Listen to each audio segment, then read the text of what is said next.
Will the NFL ever have a team in London? Will London ever get an NFL team?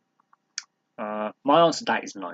I know I've answered my own question, but here's the reasons why I think London doesn't have a permanent NFL presence. Apart from these international series games, which are great, here's why. One, there's issues over the sale of Wembley, the proposed sale to Shahid Khan. There's a lot of disagreement there.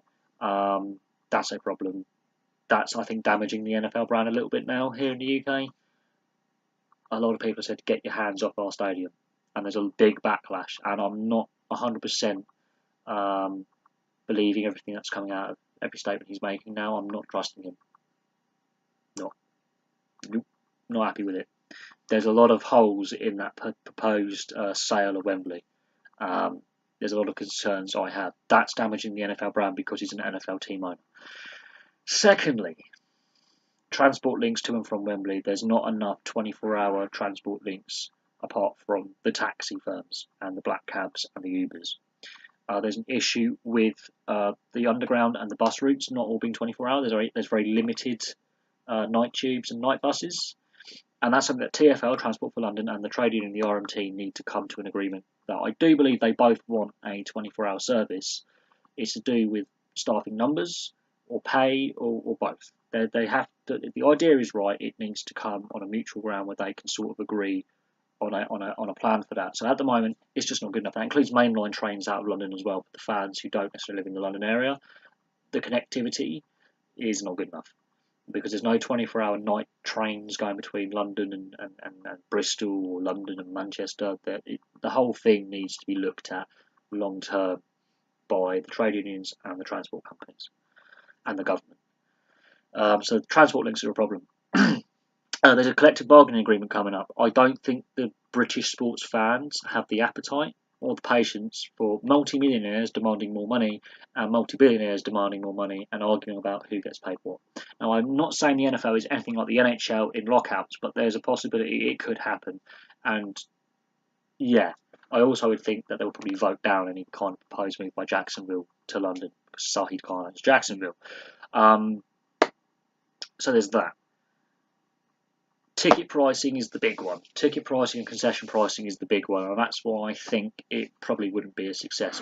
I don't think the British fan base has the patience to be paying too much for tickets. There's already been a backlash against the FA for the FA Cup final. There's been a backlash against Premier League clubs for the amount that they are charging for tickets, even though they've got a multi-billion-pound TV deal, which means all these clubs could let us in for free during the whole duration of this TV deal and the next one. Yet the ticket price has gone up considerably. Even though the FA claims it hasn't, it has. So already the main sport in this country, there's a backlash against ticket prices. That's why there's now a lot more empty seats at stadiums, and fans are switching off pay-per-view TV as well. They're not willing to pay the price anymore. They've been forced to pay too much for too long, and they've been let down by the FA because there's no control on player salaries. They're too high. Agents' fees too high. And the price they're paying for food and drink as well is wrong. Absolutely wrong, the amount they're being charged. This comes up a lot on my live streams. So if you are coming across this video, I do regular live streams on the channel. So if you want to subscribe and watch one of them, or check me out, I have my live streams normally at 8 PM UK time. Sometimes every night of the week, sometimes every other day in the week. So I normally try and do a minimum of 2 or 3 a week. Check them out. It comes up a lot. So that's an issue. Other sports are packing out their stadiums more because the ticket price is less. So a test match, let's say England-Australia or England-South Africa, they will sell that out at Lord's or the Oval because the ticket price. They do some very good deals for day tickets at a test match. At cricket, rugby league regularly pack out their stadiums, and the atmosphere is bouncing. The atmosphere is bouncing. Rugby union, again. I watched Gloucester Bath. Now the game meant nothing to either side really in the big scheme of things, but Kingsholm and Gloucester was sold out at the weekend for the last game. It's the last game of the season, but they sold it out. Even though Gloucester couldn't win the title, and Bath, they're both. It didn't really mean nothing, but they're not the teams they were 5-10 years ago. But the support base is there, and that stadium was packed in Kingsholm and Gloucester. Ice hockey. I regularly go to my local ice rink to watch my local team. Now, they're not playing in the Elite League in the UK, they're playing in the National Ice Hockey League, the NIHL in the UK, which is the second tier, and they used to play in the EPIHL, which is the former second tier, which is now no longer a league that exists. But I've seen that place packed out. Even when the team was struggling, fans were turning up week in, week out. And that place, at capacity, at a push, if they really sorted out all the seating back in the old Super League days, can seat about 3,000 and a bit, and standing, about 3,000. I've seen that place packed out and bouncing. Ticket prices vary between 10 and 40 quid for these leagues. The Premier League, we're looking at around 70 to 190, well, 120 quid. I don't think fans are willing anymore to pay more than 50 quid a ticket, and that's going to be a stumbling block. Fans will stay away. One-off games, yeah, they'll be willing to save up and pay the big money for one game, but to do a whole season, that's 8 games at the same price that a one-off game is at the moment. Yeah, no, you're going to have to save up like basically a month, 2 months worth of wages to pay for those 8 tickets. And if you want to take your family along, that is a hell of a lot of money. And a lot of people in this country are not earning as much in wage growth as they were before. So wages have slowed in growth and budgets are squeezed for people. So ticket prices is a big one. Real big. And then the TV timings for America. Final point, the TV timings for America. If you are an American, and let's say you want to watch Monday Night Football, I assume that a Monday night game will start, let's say, 8, 9 p.m. East Coast time, depending where it's been played in the US.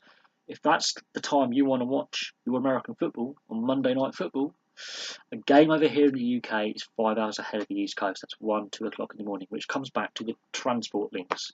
To maximise the TV time for the US, the games here in the UK are going to have to start really, really late. And at the moment, there is not the transport links in place to do that. And the issue is TV timings has come up here in English sport, where fans have complained about games being played, let's say a midweek game in the FA Cup or the League Cup, or a midweek game in the league being played. Let's say the away team has got to travel a couple of 100 miles and the kick-off is at like 8 o'clock at night. It's getting home. You don't get in till really, really late because the game has been moved for TV timings. It's the same with some of the Cup semi-finals. Again, pushed back from their traditional starting time to later in the day, and they take place on a weekend. I think the FA Cup final has been pushed back and delayed. Same with the Grand National and the horse racing. And fans aren't very happy with these changes to traditional timing slots that worked for decades for TV, to maximise the TV audience, when actually the TV audience is not as maximised as it could be because the quality level of the broadcasting has also gone downhill. So that's my little view on it. If you are an NFL fan and you don't want to see a team in London, say your piece. If you are an NFL fan and you do want to see a team in London, one final point. When they take the games, the International Series games here, you see every single jersey from the NFL. You've got to try and convert 99.9% of those fans to sign up to whatever team gets relocated to London, be it Jacksonville, not Oakland because they're going to Vegas, but a team, let's say any team. You've got to convert the other 90% of fans to that team.